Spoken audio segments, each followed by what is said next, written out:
अस्सलाम वालेकुम guys, hope so you would be fine and doing well. जो हमारा टेस्ट था सेकंड वीकली टेस्ट इस संडे को, तो आज हम वही सॉल्व करने लगे हैं। स्टूडेंट को कुछ प्रॉब्लम हो रहा था सॉल्विंग टेस्ट में, तो इसलिए आज हमारा लेक्चर जो है उसी टेस्ट पर होगा। तो फर्स्ट हमारा एमसीक्यूज था वहाँ पे, the highest common factor of two prime number will be dash. मतलब ये पूछ रहा है कि एक हाईएस्ट कॉमन फैक्टर बताएं दो प्राइम नंबर्स का। ठीक है, दो प्राइम नंबर्स कौन से होते हैं? वो प्राइम नंबर्स होते हैं जिनके फैक्टर्स जो है ना टू हों। एक तो वो खुद उनका फैक्टर हो और दूसरा उनका फैक्टर वन हो। फॉर एग्जांपल अगर हम यहाँ पे ले लें 17, अगर इसका हम प्राइम फैक्टराइजेशन मेथड के ज़रिए इसका फैक्टर निकालें तो इसके फैक्टर कितने होंगे? दो होंगे। एक तो ये खुद होगा 17, ठीक है, ये कितने हो गए? दो। एक तो 1 है, दूसरा क्या है? 17 खुद है, एक दूसरे का प्राइम फैक्टर। ठीक है, तो इसके क्या हो गए? प्राइम फैक्टराइजेशन मेथड के जो हमने फैक्टर निकाले वो हो गए 1 एंड 17। तो दो प्राइम फैक्टर्स नंबर का जो सबसे हाईएस्ट कॉमन फैक्टर होता है ना, मतलब उनके बीच में एक कॉमन फैक्टर हो और सबसे बड़ा कॉमन फैक्टर हो, तो वो 1 होता है। वो कैसे? क्योंकि एक तो नंबर खुद अपना फैक्टर होता है और दूसरा होता है 1, तो उनमें जो कॉमन फैक्टर होता है वो 1 ही होता है और हाईएस्ट भी यही होता है। तो हमारा यहाँ पे एमसीक्यू जो था वो ऑप्शन राइट था, बी वाला। ठीक है गाइज, बी वाला ऑप्शन हमारा राइट था, क्योंकि हाईएस्ट कॉमन का मतलब आप ये ना समझ लें कि कोई बड़ा ही होगा, ऐसे मतलब नहीं है। उसका मतलब है कि कोई उनका हाईएस्ट कॉमन फैक्टर हो मगर कॉमन फैक्टर हो दो प्राइम नंबर्स का। प्राइम नंबर तो वो होते हैं जिनके फ़कत दो ही फैक्टर होते हैं, उनमें एक तो वो खुद होता है और दूसरा 1 होता है। ज़ाहिर है 1 दोनों में कॉमन होगा, तो वो ही उनका हाईएस्ट कॉमन फैक्टर है। तो आते हैं हम सेकंड एमसीक्यूज की तरफ। What will be the least number which when divided by 12, 16, 24 and 36 leave the remainder 7 in each case. अब ये कह रहा है कि एक ऐसा छोटा अदद मतलब के नंबर बताएं जिनको ये 12, 16, 24 एंड 36 कम्प्लीटली डिवाइड करें और उनका रिमाइंडर भी बचे 7। ठीक है गाइज, तो अब हम सॉल्व करते हैं इनको। कंबाइंड 16, 24 एंड 36, ये हमारा कंबाइंड फैक्टराइजेशन का मेथड होता है। हम इनको कंबाइंड फैक्टराइज भी कर सकते हैं। 2 का स्पेस 6 टाइम, समझ गए, और 16 पे 8 टाइम्स और 24 पे 12 टाइम, 36 पे 18 टाइम, 2 इस पर 3 times, 4 times, 6 times and 9 time. 2 इस पे ये 3 का 3 रह जाएगा, ये 4 पे जाएगा 2 टाइम एंड 6 पे जाएगा 3 टाइम एंड 9 पे 9 रहेगा। तो यहाँ आएंगे 2, यहाँ पे रहेगा 3 रहेगा, 1 टाइम जाएगा 3 एंड 9 हम वही लिख देंगे। और यहाँ पे आएंगे 3 जाएगा 1 टाइम 3 पे, ये 1 सेम, ये 1 टाइम जाएगा, यहाँ पे 3 टाइम जाएगा। तो हम ये लिखेंगे 3 इस पर कितने टाइम जाएगा? 1, 1 एंड 1 एंड 1। ठीक है गाइज, तो हमें ये फैक्टर मिल गए। ये जो कंप्लीट हमारे हैं ना, ये इन सब में से फैक्टर निकाल कर पहले हम क्या करते थे, अलग अलग से उनको सॉल्व करते थे और फिर जो है ना उनका कॉमन फैक्टर्स फाइंड करते थे। ठीक है, लेकिन यहाँ पे ये सारे इन्वॉल्व हो गए हैं। तो let's see, 2 to the 4, 2 4 the 8, 2 8 8 the 16, और 16 को मल्टीप्लाई करेंगे हम 3 से तो 48 बनेगा। ठीक है गाइज, 48 को मल्टीप्लाई करेंगे 3 से तो क्या बनता है हमारा? 144। ये हमारा 144 कहाँ है? ए में ऑप्शन मौजूद है, तो ये हमारा था 144। ठीक है गाइस, उम्मीद है समझ आ रहा होगा आपको। और नंबर 4 जो था हमारा 3 नंबर क्वेश्चन जो था उसके ऑप्शन नहीं लिखे थे हमने, तो उसे हम छोड़ रहे हैं अभी क्योंकि वो रॉन्ग था, तो इसलिए आज से हम 4 पर चले जा रहे हैं। The bell rings at interval of 5, 10 and 15 minutes respectively if these started ringing at 8 AM। अगर वो 8 बजे रिंगिंग शुरू करते हैं, what will be the time when they will ring again together. अब ये कह रहा है कि एक बेल है जो रिंग करता है, फॉर एग्जांपल 5 मिनट के बाद, 10 मिनट के बाद एंड 15 मिनट के बाद। ठीक है, तो ये पूछ रहा है अगर वो मतलब वो 3 जो रिंग हैं, अगर 3 रिंग हैं, सॉरी बेल्स हैं, ठीक है, वो अगर स्टार्ट होते हैं 8 बजे तो वो हमारे यहाँ कितने बजे सेम टाइम पर जो है ना फिर रिंगिंग शुरू करेंगे। ठीक है गाइज, इसका मतलब है हमने लीस्ट कॉमन मल्टीपल फाइंड करना है, क्योंकि हाईएस्ट कॉमन फैक्टर का मतलब ये होता है, हाईएस्ट कॉमन मल्टीप्लिकेशन का मल्टीप्लिकेटिव का मतलब ये होता है कि एक ऐसा अदद इनमें से जो इनको डिवाइड करे। ठीक है, अब ये पूछ रहा है कि वो ऐसा टाइम बताओ जो जहाँ पे ये हमारे जो है ना सेटिस्फाइड करें, ये हमारा 5, 10 एंड 15 उस टाइम को सेटिस्फाई करें, यानी उस टाइम को कम्प्लीटली डिवाइड करें। तो जाहिर है इसका मतलब है कि एक ऐसा छोटा अदद हमने फाइंड करना है जिनको ये तीनों ही कम्प्लीटली डिवाइड करते हों। एक ऐसा छोटा अदद मतलब जिनको ये तीनों कम्प्लीटली डिवाइड करते हो। छोटा अदद से मुराद क्या है, हमारा लीस्ट कॉमन मल्टीपल। तो फर्स्ट ऑफ ऑल फाइंड करते हैं लीस्ट कॉमन मल्टीपल। 5, 10, 15, ये हमने कंबाइंड फैक्टराइजेशन मेथड का जो मेथड है वो लगा रहे हैं हम। 5 का इस पे 1 टाइम, इस पे 2 टाइम, इस पे 3 टाइम, 2 का इस पे 1, 1 एंड 3 टाइम, और यहाँ पे 3 हो गया हमारा। ठीक है, ये हो गया 1, 1 एंड 1।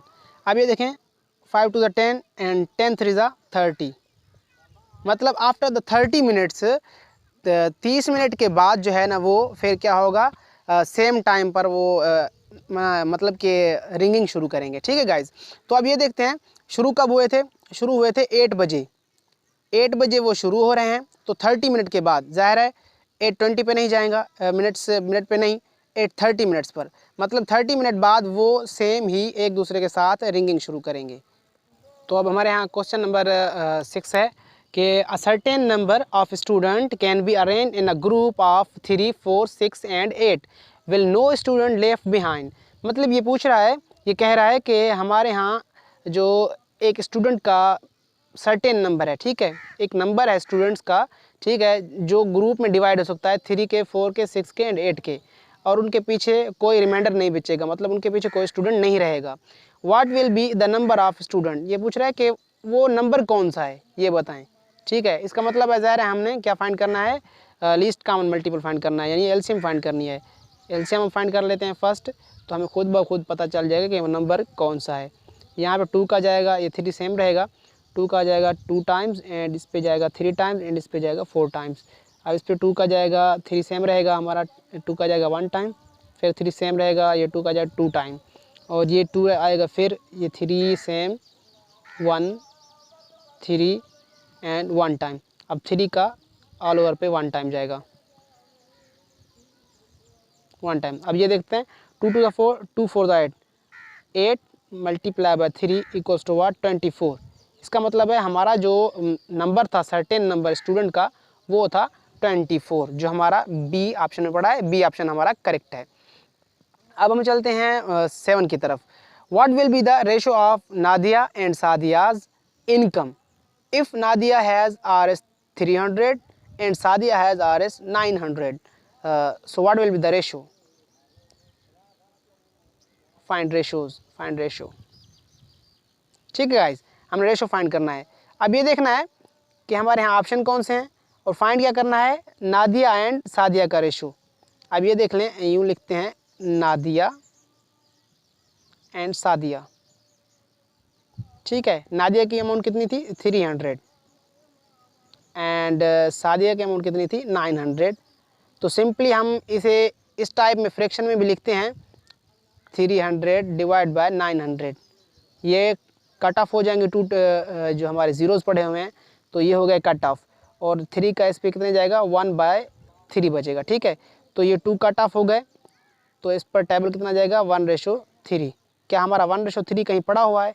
हाँ बिल्कुल, हमारा सी ऑप्शन जो है वो हमारा है 1:3, तो इधर हमारा सी ऑप्शन करेक्ट है। और क्वेश्चन नंबर 8 है कि Hamid walk 2 kilometres and Salim walk 1600 metres, find the ratios of distances of their distances, find the ratio of their distances. ठीक guys, find the ratio of their distances, तो उनके distances का हमने ratio निकलना है। ठीक है, अब ये 2 किलोमीटर है, हमीद कितना है 2 किलोमीटर, वो 2 किलोमीटर वॉक कर रहा है, एंड हमारे यहाँ जो सलीम है वो कितना वॉक कर रहा है 1600 मीटर। अब ये देखें इनका यूनिट डिफरेंट है, या तो हम मीटर्स को कन्वर्ट करें किलोमीटर में, या किलोमीटर को डिफरेंस मतलब कन्वर्ट करें मीटर्स में। किलोमीटर को मीटर में कन्वर्ट करेंगे तो इट विल बी सिंपल। अब यहाँ कितने होते हैं, 1 किलोमीटर में मीटर्स 1000 होते हैं। ठीक है, तब 1000 किलोमीटर होते हैं। तो इसको मल्टीप्लाई करेंगे तो कितने होंगे 2000। अब ये देखें इनका रेशो क्या हो गया, हमीद एंड सईद का रेशो हो गया 2000 रेशो 1600।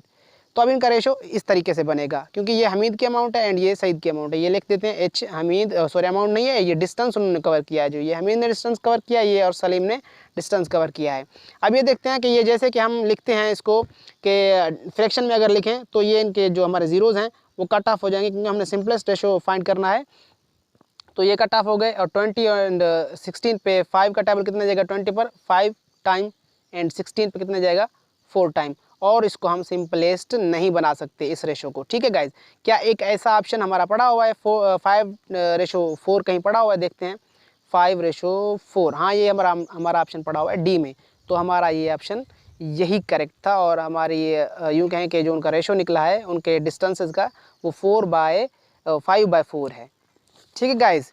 तो अब हम आते हैं क्वेश्चन नंबर 9 की तरफ। क्वेश्चन नंबर 9 है, a girl earns daily $300 and a boy earns $150, what will be the simplest ratio of there earnings. अब ये उनकी अर्निंग का हमने क्या है रेशो निकालना है। गर्ल का कितना है, जी लिख देते हैं, जी इज इक्वल्स टू $300, ठीक है, $300 एंड बॉय का कितना है, बॉय का है $150। उम्मीद है समझ आ रहा होगा आपको। अब ये कितना होगा रेशो इनका, अब इसको हम लिखते कैसे हैं। फर्स्ट ऑफ ऑल हमने हमारा जो रेशो है वो गर्ल्स का बयान किया हुआ है, तो हम क्या लिखेंगे, फर्स्ट गर्ल का लिखेंगे और सेकंड किसका है, वो 150 बॉय का है। अगर 150 हम पहले रख देते हैं और गर्ल का रेशो बाद में रखते हैं तो इट विल बी रॉन्ग, ठीक है, क्योंकि उन्होंने जिक्र किया है पहले गर्ल का, ठीक है, क्योंकि इसमें रेशो यूँ उलट पुलट हो जाते हैं ना। जैसे कि अब हम इसका रेशो 150 रेशो 300 रखेंगे तो हमारा जो सिंपलेट रेशो का आंसर है वो रॉन्ग आता है। तो इसलिए आज से जो कमांड दिया गया हो उसी तरीके से हमने सॉल्व करना होता है। अब ये इनका एक एक जो ज़ीरो है वो कैंसिल हो जाएगा, ये 30 है, ये 15 है, तो इसका टेबल इस पर कितना जाएगा, 30 पे 1 टाइम जाएगा, ठीक है, सॉरी यहाँ 15 है 1, और जो यहाँ पे टेबल जा रहा है वो 2 का जा रहा है, ठीक है, 2 तक जाएगा टेबल। 15 का 2 टाइम्स जाता है ना 30 पे, तो ये हो गया 2 टाइम्स। क्या देखते हैं ऐसा कोई ऑप्शन हमारे यहाँ पड़ा हुआ है, बिल्कुल हमारे यहाँ ए में यही सेम ऑप्शन पड़ा हुआ है। तो इसका मतलब है हमारा ए वाला क्वेश्चन में जो क्वेश्चन नंबर 9 है उसमें ए राइट है। अब देखते हैं हमारा जो 10 है एंड लास्ट क्वेश्चन है उसमें क्या है, convert the following ratios in fraction, ठीक है। अब यहाँ पे मैंने थोड़ा ट्रिकी क्वेश्चन दिया था, वो इसलिए कि कुछ बच्चों को समझ नहीं आता कि सिंपलेस्ट रेशो एंड सिर्फ रेशो में फ़र्क क्या है। ये मैंने क्या कहा है, convert the following convert the following in convert the following ratio in fraction, ठीक है। हमारे यहाँ जो नीचे रेशो दिया हुआ है उसको फ्रैक्शन में जो है ना आप कन्वर्ट करें। अब ये 3/3 है, इसका मतलब है ये 1, ये किसी काम का नहीं है, ठीक है। ये है 6/9 एंड ये है 1/3। अब अगर इसको हम सॉल्व करें, ठीक है, इसको हम सॉल्व करें तो क्या बनता है हमारा 2/3 बनता है, ठीक है। हमारा ऑप्शन जो हमारा डी था वो शायद 2/3 था, ठीक है, वो हमारा ऑप्शन मैंने नहीं लिखा, अभी लिख देता हूँ यहाँ पे, डी था हमारा शायद 2/3। तो कुछ बच्चों ने शायद डी को सिलेक्ट किया है, मैंने चेक किया हुआ है, जो टेस्ट मैंने चेक किया तो डी को सिलेक्ट किया है। बेसिकली ये है simplest ratio form, simplest ratio को सिंपल करके उसको फ्रैक्शन में कन्वर्ट किया गया है। लेकिन मैंने ऊपर क्या लिखा है, convert the following ratio in the fraction. ये जो रेशो पड़ा हुआ है सिर्फ इसको ही कन्वर्ट करना है, तो इसको कन्वर्ट करने के लिए हमारे यहाँ ये आंसर होगा, ना कि ये उस रेशो की सिंपलेस्ट फॉर्म है, ठीक है गाइज। अगर आपको अमाउंट दी जाती है 100 एंड फॉर एग्जाम्पल 300, ठीक है गाइज, तो इसका सिंपलेस्ट रेशो क्या होगा 1/3, ठीक है। अगर वो कहते हैं कि write these 2 amounts in ratio, then हम क्या लिखेंगे 100/300, ठीक है। आपको मैंने वर्कशीट भेजी थी, उसमें बिल्कुल इस तरीके कार के जो है ना सम पड़े हुए थे कि उनको सिर्फ रेशो में लिखना था, ना कि simplest form of the ratio में, ठीक है गाइज। ओके, अल्लाह हाफिज़। तो ये था हमारा टेस्ट, थैंक यू।